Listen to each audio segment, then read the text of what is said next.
நண்பர்கள் அனைவருக்கும் வணக்கம். வாங்க கனவு தேசத்தில் பயணிக்கலாம். கனவு தேசத்தில் உங்களுடன் பயணிக்கும் நான் ராஜ்குமார். நண்பர்களே, 2026 தேர்தலில் நாம் தமிழர் கட்சி உறவுகளுக்கு காத்திருக்கும் மிகப்பெரிய சவால் எப்படி எதிர்கொள்ள போகிறார்கள் சீமானின் தம்பிகள், இதை பற்றி தான் இந்த காணொலியில பார்க்க போறோம். வாங்க காணொலிக்குள்ள போகலாம். இப்ப நடந்து முடிந்த இந்த நாடாளுமன்ற தேர்தலில் திமுக அதிமுக இரண்டு கட்சிகளும் பல கோடிகளை களத்துல இறக்கி மக்களுக்கு 100, 200, 500, 1000 இந்த மாதிரி கொடுத்துதான் வாக்குகளை பறிச்சாங்க. இதுல குறிப்பிட்ட சில மக்கள் காசை வாங்கிட்டு நேர்மையான முறையில நாம் தமிழ் கட்சிக்கு வாக்கு செலுத்திருக்காங்க. ஆனா பெரும்பான்மையான மக்கள் எந்த கட்சிகிட்ட காசு வாங்கினாங்களோ அந்த கட்சிக்கு வாக்குகளை செலுத்திருக்காங்க. இதை நானே கண்கூடா எனது கிராமத்திலே பார்த்தேன். 2024 நாடாளுமன்ற தேர்தல் வாக்குப்பதிவு நடந்து முடிஞ்ச உடனே அடுத்து சாட்டி திருமுருகன் வெளியிட்ட ஒரு காணொலி கீழே நமது கட்சி உறவுகள் நிறைய பேர் தங்களுடைய கருத்துக்கள் பதிவு பண்ணியிருக்காங்க. எப்படி அப்படின்னா, எங்க குடும்பத்துல 4 ஓட்டு 5 ஓட்டு இந்த திராவிட கட்சிகள் திமுக அதிமுக இரண்டு கட்சிகளுமே எங்க ஓட்டுக்கு 200, 300, 500, 1000 இந்த மாதிரிலாம் கொடுத்தாங்க. எங்க வீட்டுல 4 ஓட்டு இருக்கு, 5 ஓட்டு இருக்கு, எங்க வீட்டுல 3000, 4000 இந்த மாதிரிலாம் வந்தது. அந்த மாதிரி காசை வாங்கிட்டு நாம் தமிழ் கட்சி சீமானுக்கு மைக் சின்னத்தை தான் நாங்க ஓட்டு போட்டோம் அப்படிங்கிற மாதிரி தங்களுடைய கருத்துக்களை பதிவு பண்ணிருக்காங்க. அதுலயும் ஒரு நண்பர், எனக்கு 2 லட்சம் ரூபாய் கடன் இருக்கு, மாசத்துக்கு 3000 ரூபாய் நான் வட்டி கட்டுறேன், அப்படி இருந்து நான் இந்த கட்சிகள் கொடுத்த காசை நான் வாங்கவே இல்லை அப்படிங்கிற மாதிரிலாம் கருத்து பதிவு பண்ணிருக்காங்க. இப்படி இந்த மாதிரியான கருத்துக்களை பார்க்கும்போது ரொம்ப மகிழ்ச்சியாகவும் அதே சமயத்தில் நெகிழ்ச்சியாகவும் இருக்கு. ஒரு பக்கம் காசு வாங்கிட்டு ஓட்டு போடுறவங்க மத்தியில எனக்கு காசே வேணாம், அப்படியே காசே வேணாலும் நாங்க நாம் தொழிற்சி தான் ஓட்டு போடுவோம், ஓட்டு போட்டிருக்கோம் அப்படிங்கிற மாதிரி அந்த மாதிரி கருத்தினை பார்க்கும்போது ரொம்ப மகிழ்ச்சியா இருக்கு. சரி நண்பர்களே, நமது கட்சி உறவுகள் இந்த திராவிட கட்சிகள் கொடுக்கக்கூடிய அந்த காசு அந்த பணத்தை வாங்கிட்டு நமது நாம் தமிழ்ச்சிக்கு வாக்கு செலுத்துறதுல எந்த ஒரு வியப்பும் இல்ல, ஆச்சரியமும் இல்ல. ஆனா பெரும்பான்மையான மக்கள் இந்த திராவிட கட்சிகள் கொடுக்கக்கூடிய அந்த பணத்தை வாங்கி கொண்டு அந்த கட்சிகளுக்கு வாக்கு செலுத்துறாங்க. இப்ப 2026 தேர்தலில் நாம் தமிழ் கட்சி வெல்ல வேண்டும், ஆனால் சீமான் அவர்கள் முதல்வராக ஆக வேண்டும். அதற்கு பெரும்பான்மையான மக்கள் நாம் தமிழ் கட்சி வாக்கு செலுத்த வேண்டும். இப்படி இந்த திராவிட கட்சிகள் இந்த மாதிரி மக்களுக்கு காசு கொடுத்து ஓட்டுகளை பறிக்கக்கூடிய இந்த சூழ்நிலையில அந்த மக்களை அதை மீறி அவர்கள் எவ்வளவு கொடுத்தாலும் சரி, அடுத்து 2026 தேர்தலில் இந்த திராவிட கட்சிகள் நாம் தமிழ் கட்சியினுடைய வளர்ச்சியை பார்த்து சீமானுடைய வளர்ச்சியை பார்த்து எந்த எல்லைக்கும் போவாங்க. அதாவது ஓட்டுக்கு 1000 இல்ல 2000 இல்ல 5000 இல்ல 10,000 கூட கொடுக்கறதுக்கு வாய்ப்பு இருக்கு. அது மட்டும் இல்லாம நிறைய இலவச திட்டங்கள், கவர்ச்சி திட்டங்கள் இந்த மாதிரி அறிவிக்கிறதுக்கு நிறைய வாய்ப்பு இருக்கு. அப்ப அதை எல்லாம் மீறி நாம் தமிழ் கட்சிக்கு மக்களை வாக்கு செலுத்த வைக்க வேண்டும். இதுதான் சீமான் தம்பிகளுக்கு இருக்கக்கூடிய மிகப்பெரிய ஒரு சவால்.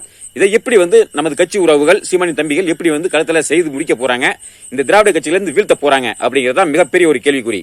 ஏன்னா இந்த திராவிட கட்சிகள் 50 ஆண்டுகளுக்கு மேலாக இந்த தமிழ்நாட்டை ஆண்டு வந்துட்டு இருக்காங்க, ஆட்சி அதிகாரத்தை பதவி அனுபவிச்சு வாழ்ந்துட்டு வந்துட்டு இருக்காங்க. அப்படி இருக்கும்போது அவரும் எளிதில் நாம் தமிழ் கட்சிக்கு ஆட்சி அதிகாரத்தை விட்டு கொடுத்துட மாட்டாங்க, எந்த எல்லைக்கும் போவாங்க. இதை நாம எப்படி முறியடிக்க போறோம்? ஒன்றே ஒன்றுதான் நண்பர்களே, இப்ப நீங்க இருக்கீங்க, நான் இருக்கேன். இப்ப நம்ம கிட்ட இந்த திராவிட கட்சியில் ஓட்டுக்கு 1000 இல்ல 2000 இல்ல 10,000 கொடுத்தாலும் நம்ம அந்த கட்சிக்கு வாக்கு செலுத்துவோமா? நிச்சயம் வாக்கு செலுத்த மாட்டோம். அதுக்கு என்ன காரணம்? நமக்கு இருக்கக்கூடிய ஒரு அரசியல் புரிதல், அரசியல் தெளிவு. அதனால நம்ம எத்தனை ஆயிரம் கொடுத்தாலும் நம்ம வாக்கு செலுத்த மாட்டோம். அப்ப இதே எண்ணத்தை, இதே சிந்தனையை, இதே ஒரு உணர்வை நம்ம பொதுமக்களிடமும் நம்ம உருவாக்க வேண்டும். அதாவது அரசியல் புரிதலையும் அரசியல் தெளிவும் நம்ம பொதுமக்களுக்கு உண்டு பண்ணிட்டோம்னா, ஏற்படுத்திட்டோம்னா நிச்சயம் இந்த திராவிட கட்சிகள் எத்தனை ஆயிரம் கொடுத்தாலும் அவங்களுக்கு வாக்கு செலுத்த மாட்டாங்க. அப்படியே அவங்க கொடுத்தாலும் வாங்கிட்டு நாம் தமிழ் கட்சிக்கு ஆதரவாக தான் வாக்கு செலுத்துவாங்க. இப்ப இதை நம்ம களத்துல செயல்படுத்தணும், இதை நடைமுறைப்படுத்தணும். இப்ப நம்ம சொல்றது எளிதா சொல்லிட்டேன். இதை நம்ம செயல்படுத்துறது தான் நமக்கு இருக்கக்கூடிய மிகப்பெரிய சவால். சரி, இதை எப்படி நம்ம செயல்படுத்த போறோம்? இப்படி 10,000 கொடுத்தாலும் அதை வாங்கிட்டு நாம் தமிழ் கட்சிக்கு ஆதரவாக மக்களை வாக்கு செலுத்த வைக்க முடியுமா அப்படிங்கிற ஒரு கேள்விக்குறி இருக்கு. நிச்சயம் முடியும். எப்படி அப்படின்னா, முதல்ல இந்த தேர்தல் வாக்கு எண்ணிக்கை முடிஞ்ச உடனே நம்ம கிராமம் தோறும் கிளை கட்டமைப்பு உருவாக்கணும்.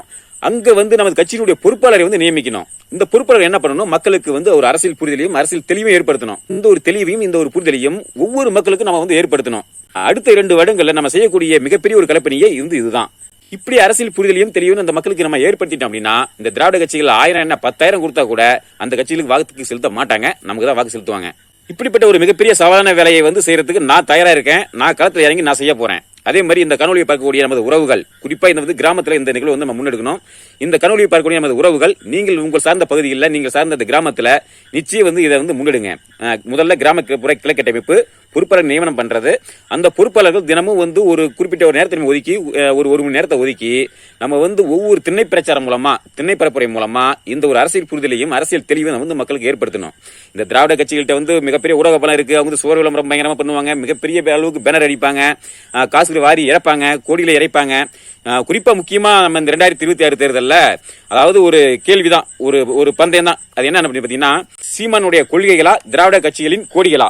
இந்த 2க்கு தான் போட்டி. யார் வெல்ல போறாங்க? சீமானின் கொள்கைகளா திராவிட கட்சியின் கொடிகளா? சீமானுடைய கொள்கை தான் வெல்லணும், நம்ம வெல்ல வைக்கணும். அதற்கு நம்ம களத்தில் இறங்கி வேலை செய்ததான் ஆகணும் அடுத்த வர 2 வருடங்கள்ல. இதை நம்ம செய்தோம் அப்படின்னா 2026ல நாம் தமிழர் கட்சி வெற்றி பெற்று அண்ணன் சீமான் அவர்கள் முதல்வராக ஆவது உறுதி. இந்த 2 திராவிட கட்சியிலும் காலியாக போவதும் உறுதி. என்ன நண்பர்களே, செய்வோமா? சிறப்பா செய்து காட்டுவோம். இதெல்லாம் எப்படி செய்யணும், இதெல்லாம் இதுக்கான வழிமுறை என்ன அப்படிங்கிறத நிச்சயம் ஒரு நாட்கள் நம்ம காணொலிகளில் நம்ம பேசுவோம். இதை பற்றி நிச்சயம் வரும் நாட்கள், அதுவும் இந்த வாக்கு எண்ணிக்கை முடிந்த உடனே அடுத்து இதை பற்றி தான் முக்கியமா அதிகமா பேச போறோம். சரி நண்பர்களே, இந்த ஒரு நேரத்தில் இந்த தகவலை உங்களோட பகிர்ந்து கொள்ளதான் இந்த காணொலி. மீண்டும் அடுத்த ஒரு காணொலி சந்திப்போம். நன்றி, வணக்கம்.